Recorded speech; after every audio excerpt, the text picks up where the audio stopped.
Alright, we're going to make this rock real quick. I took these photos going around this rock today. As you see, I walked around it. I squatted down actually and took these, kind of duck walked around it taking these pictures, and then I got closer and took some closer pictures, just showing you like this, about 30, maybe 30 pictures I took of the rock. So with them pictures, I loaded Meshroom,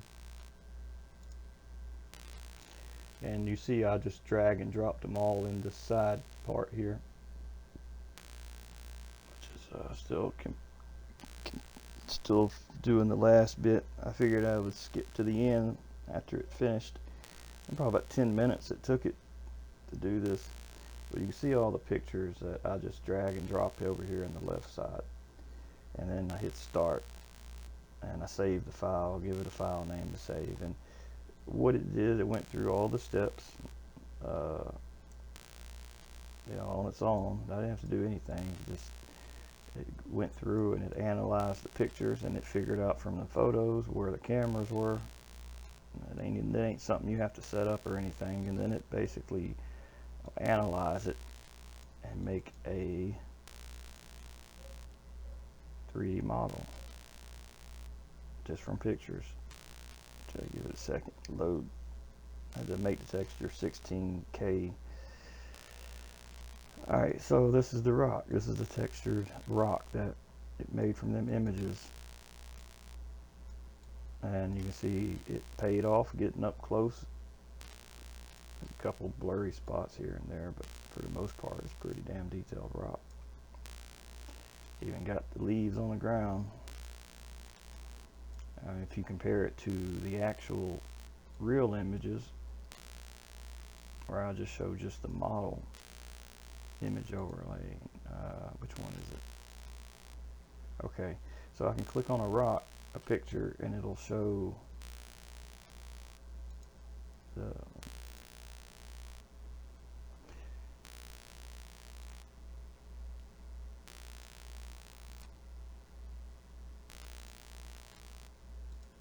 okay, there we go. So there's the photograph, and that's the 3D model. You can see what it made just from the just from these angles. A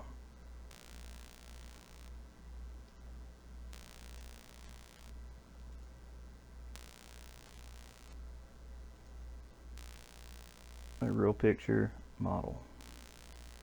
Well, I think the model looks better. It's not blown out any whites.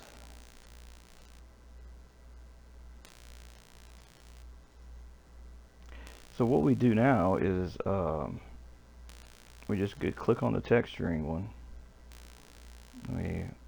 It's just like the world editor. All these little boxes, whatever you pick, this is like the inspector over here on the right. Only thing I did before I hit start is right here, texture side. I changed it from 8K to 16K.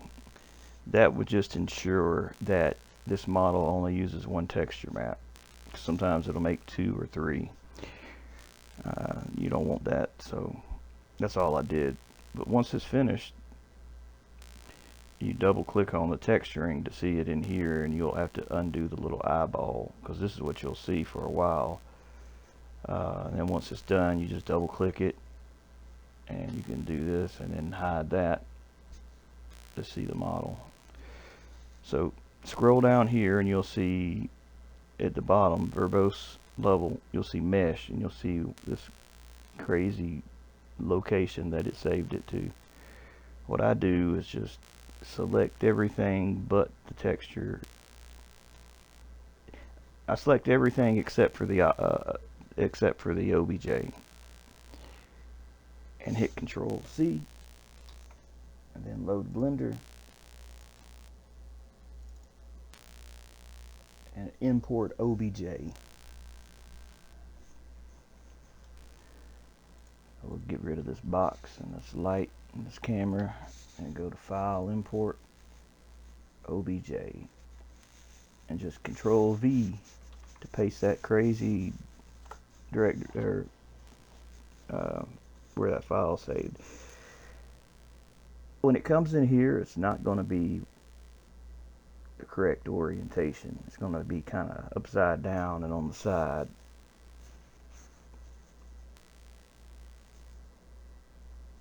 So you can click on this here on the right to see the texture, and then using your different views, just start rotating it until you get it right side up. Also, before you do that, you can go to Object, Set Origin to 3D Cursor, which is the center there. Object, Set Origin, Geometry to Origin, and it'll stick it right there. Makes it a little easier to rotate it where the axis is dead center. Alright, this is looking on the side view. The green or red line is the ground. So we're going to lift it up so it's a little above the ground, and then we're going to get rid of everything else, all the extra noise and other background stuff. So you'll pick the object, you go to edit mode, and then you pick the toggle x-ray, and you'll select everything but the rock and hit delete, and say delete vertices. You can also use this by holding the left mouse button down. You can pick select lasso, and that'll let you draw this where you want to delete the extra stuff. And then going through some different views, it's easier to just look at a side view to do this with the select box and just kind of pick the bottom of this thing.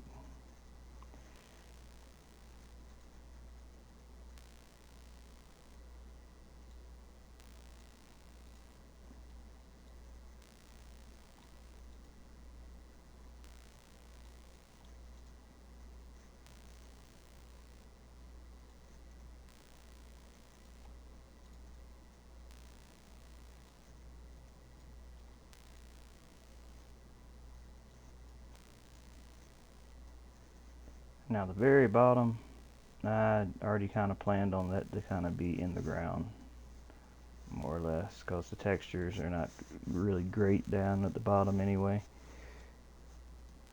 So we can get out of edit mode now, and this will be our model for the game. Now it is quite detailed. You can fix some of this if you wanted to.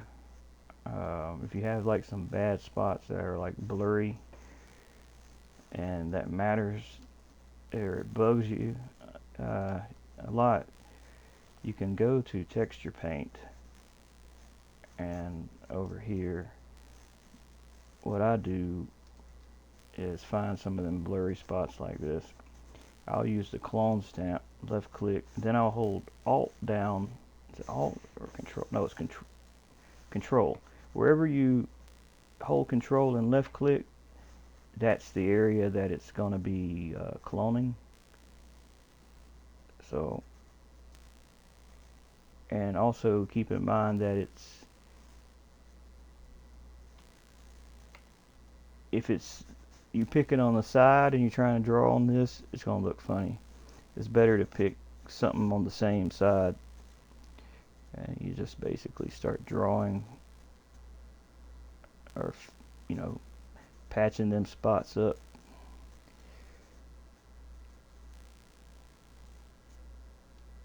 And you can multiple times click on different things. You also got the amount of strength and the radius of the size. You can also use S to pick an area.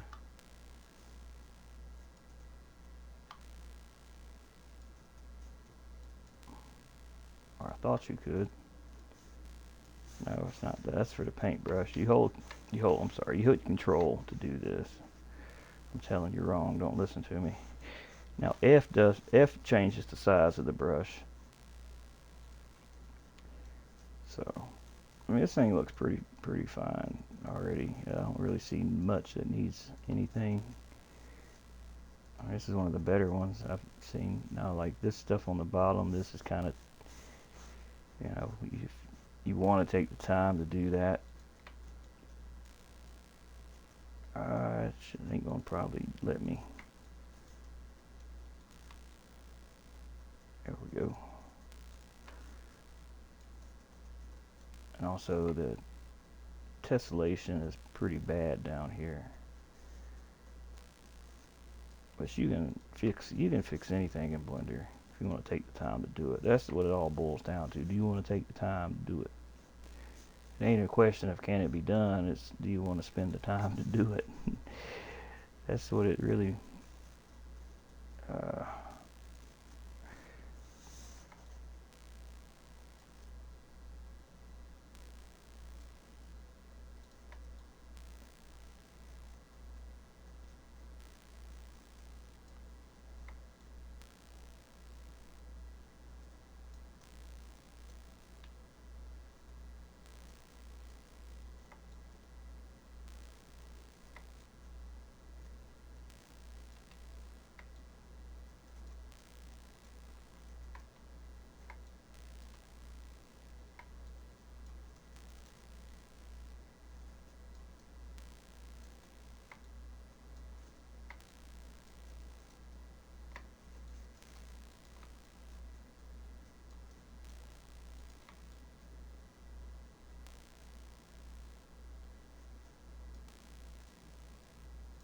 if you've ever used a clone stamp in Photoshop, this is the exact same thing.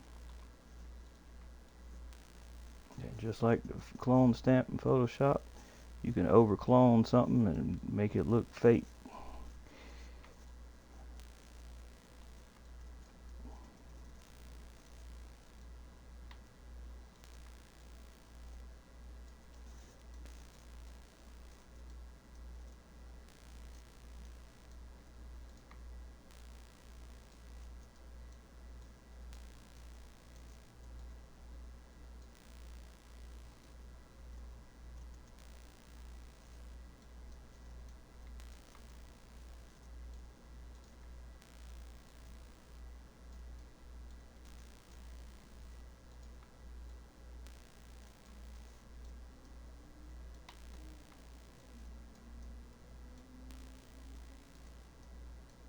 Try to use a bigger brush.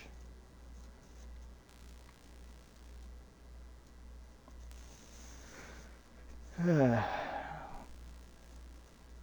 waiting. I hope it didn't lock up. Telling it to do too much at one time.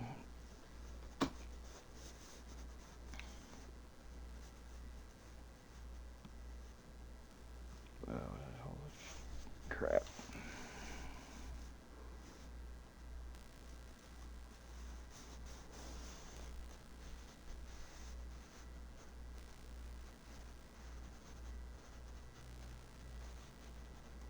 Come on now.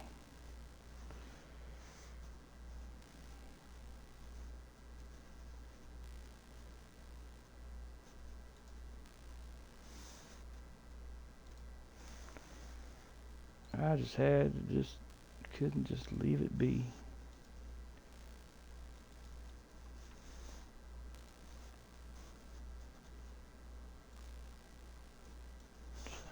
Son of a gun.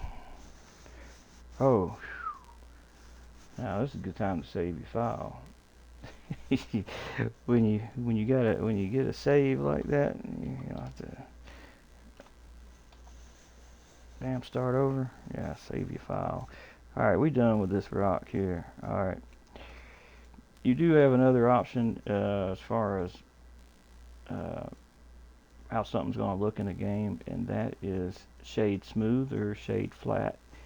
I think rocks look better flat, but there is the option to shade smooth here, which is just up to you what you want. I think I'll leave it just like this for now. Now we see how many polys this thing has. We'll go to decimate. Once again, you'll pick the object in object mode. You'll go to this little blue wrench, add modifier, decimate. So right now it's 208,000 faces or polygons. Looking at the wireframe for this, it's pretty detailed. It doesn't need to be that detailed though. So we're going to, right here at the ratio, put 0.1. And now it's only 20,000. And it still looks pretty good. Maybe not as good as it did. Let's try 0.25. Alright, that looks better. It's 52,000 faces now. We're going to go with that there. Then you will say apply. Now let's make this thing where it'll not take up too much performance. So we're going to add 2 empties, 2 plane axes. Right, double click on the first one and call it base 0, 0. And the other one, call it start 0, 1. Alright, next thing is hold down shift and left click and drag and drop that in the start 0, 1. Alright, let's just name it something other than textured mesh. I'm going to call it rock 205. And the texture name. Now if you want the texture cooker to do this, or you don't have to fool with making the material, then name it whatever you name it. I'm going to call it rock 205. Put dot color after it, just like that. And the next thing is this texture that it's using, this PNG file, where it's located at in this directory. Alright, I'm going to load that texture in GIMP.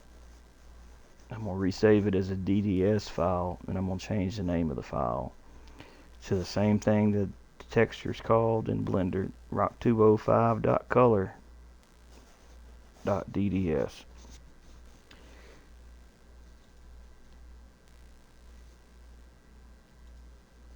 So I'll go to that directory. That's where it's stored at. There's that 40 gigabyte image. Drag it into here. Yeah, it wouldn't have made 8K. It's more than half, so it would have used 2 textures. It says 8192 by 8192. It says texture size. We're going to export as, and here I'm going to stick it on the desktop. I'm going to call it rock 205.color.dds. Export and tell it compression BC1 bitmaps. Tell it to generate bitmaps and export. Next thing, go to Blender and the image here, right here in this material properties, go to open and just go to the desktop wherever you just save that image. rock205.color, open image. Alright, now it's going to use it. Now for our LOD, our LOD system, we're going to double click, we're going to put underscore A300. So when this thing is 300, I guess it's pixels large, it's going to be this detail level. Then make a duplicate of the object, hit escape, and then hide the first one, double click the second one, and give it 150 at the end of the little A. Now go back to the material modifier and put in another decimate. Now this is the one that you can really reduce it a lot, because this is going to be only 5,000 faces. This is what it'll look like when it changes LODs. Then hit apply. Alright, let's actually do a third one. Duplicate it, hit escape, hide the first one, rename the second one 75 after the little A there. Add another decimate, and let's try 0.1 again. Yeah, 500 faces.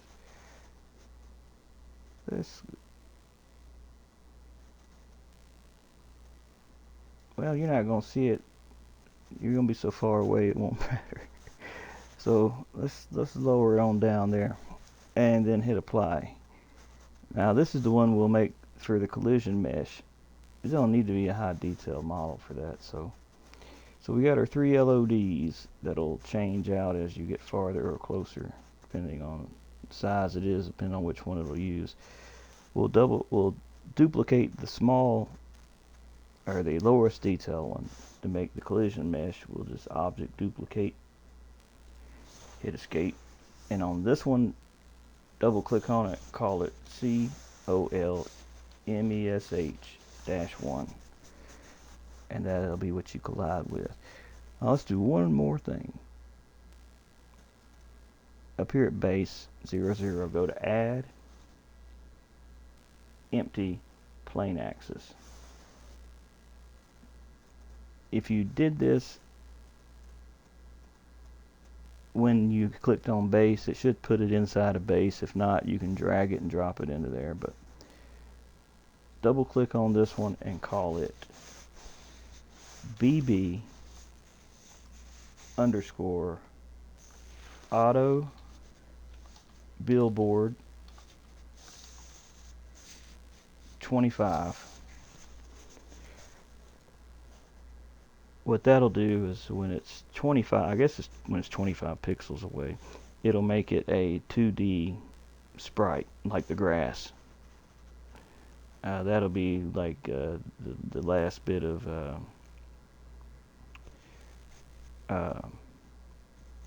optimization you can give it, really. So this is what it should look like. Let's export it into the game. Oh, forgot one thing. Forgot to check the scale, but I did remember, so I forget sometimes. So let's bring in a car shell here, and let's see how big the rock is going to be in the level. That's not that big of a rock. I was thinking I wanted it to be a bigger rock than that. That's pretty close to the size of the real rock. Well, that's a little larger than the real rock, but let's fix this real fast. Won't take a second. Pick all the collision mesh, the rocks, all the rocks, and the collision, all the LODs and the collision map. Just pick all 4. Hit S and just scale it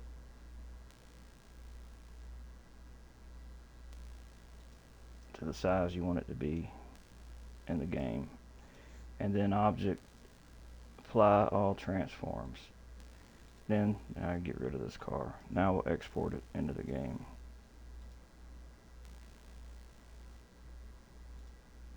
Export a collider, and I'm just going to stick it in the grid map for now. Alright, put it in your own level, whichever level you want to put it in. I got a grid map saved, so it's don't take long to load. Small grid, I mean. And I'm just going to stick it in the art folder, rock 205.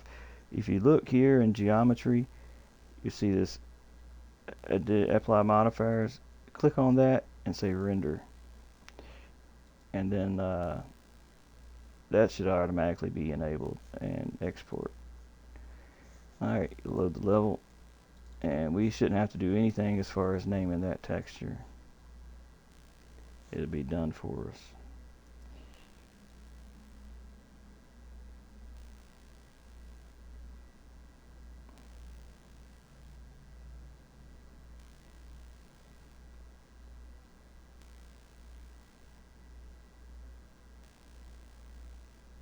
keep forgetting to fix that. I just got unpacked and zipped of the same mod. The zip version and the unpacked version. Can't have them both. Got one or the other. Oh yeah, that was something I was working on. You don't look at that. Let's get that rock in here. F11, get to the editor. Window, asset browser.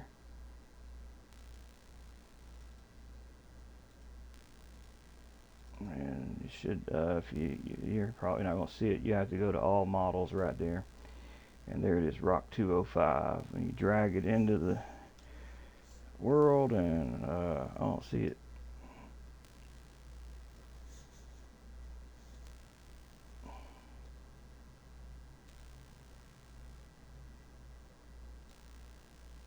This happened to me before one time.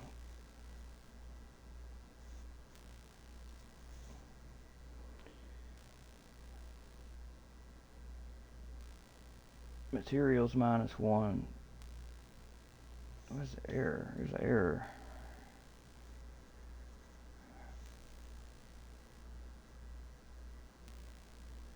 The texture cooker did what it's supposed to do.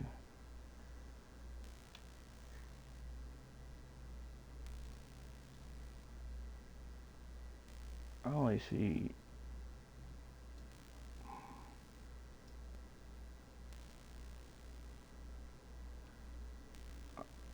I may have this stuff in it wrong. I may have messed up.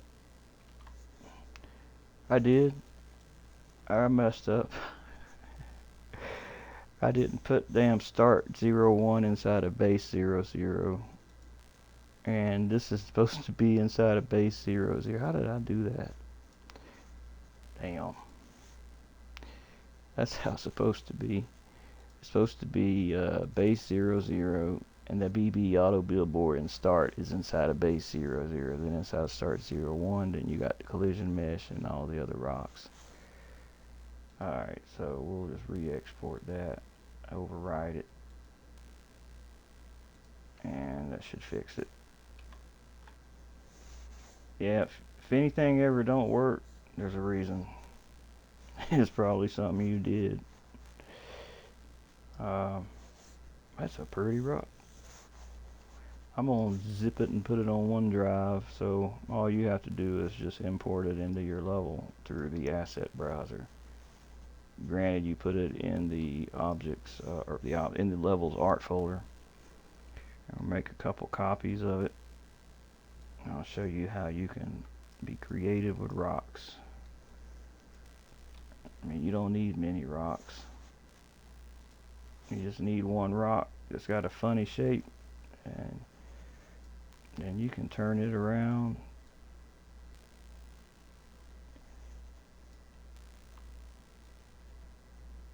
Different ways, and no one will ever know that it ain't the same rock except for you. They'll think you got 15, 20 rocks. It's really the same rock.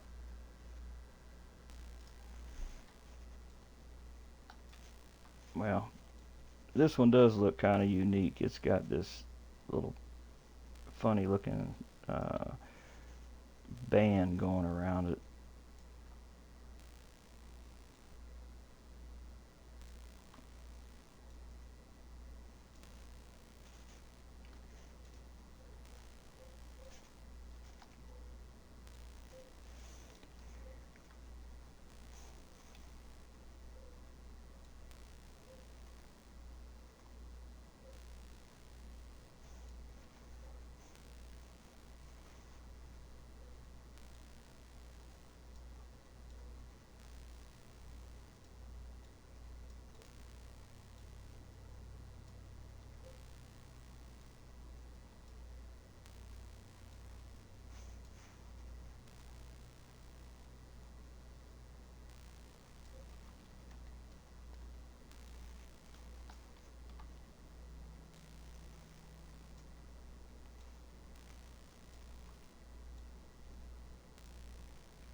There we go. We got us some little rocks there.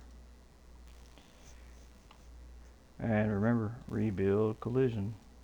Now they're all cemented in.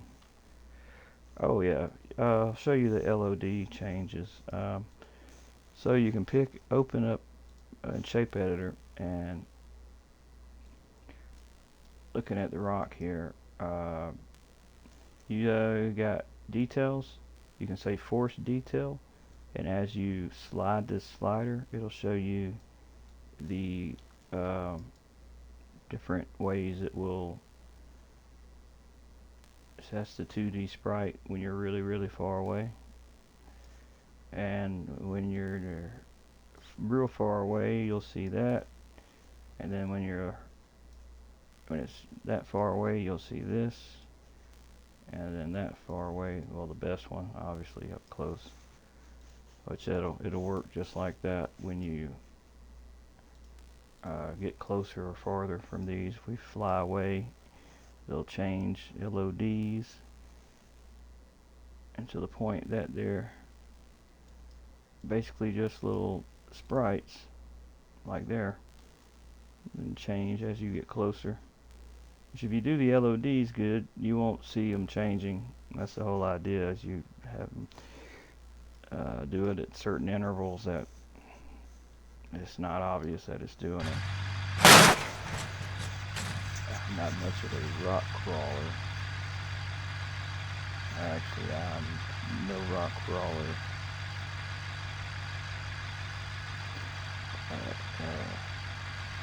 I'll try to climb these rocks.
Damn rock.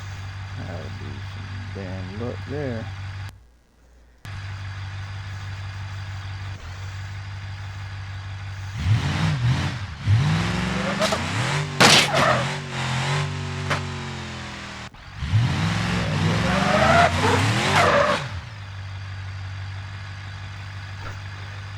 Alright, there's your screenshot.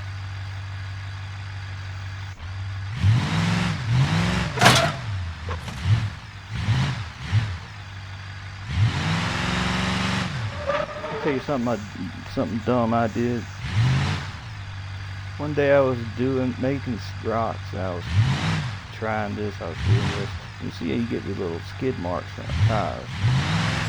I can't even believe how long I spent inside a blender, looking at the texture, looking in GIMP at the texture itself, trying to figure out what the hell was going on. Why was these marks on the damn tire? I mean, on the rock. I didn't realize they're from the damn tire. Yeah, so, oh yeah, you know, of course the bottom of the rock's not made, so just keep that in mind too. Which I don't think you guys should have to be told that. I think it's pretty obvious. So, zip this thing up, and I will stick it on OneDrive if anybody wants it.